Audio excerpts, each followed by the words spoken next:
Milí rodičia, skúste si prosím predstaviť takúto vec, že si idete kúpiť auto alebo nábytok do bytu a máte 3-4 preferencie.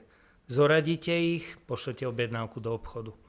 A štátny orgán, možno minister hospodárstva, vás zaradí do automatu a tak, ako to štátu vyhovuje, vám povie, aké auto bude pridelené vašej rodine, aká sedačka či nábytok do vašej rodiny. Alebo si predstavte ešte bližší príklad, že sa rozhodujete o zmene zamestnania a máte vytipované 3 iné pozície.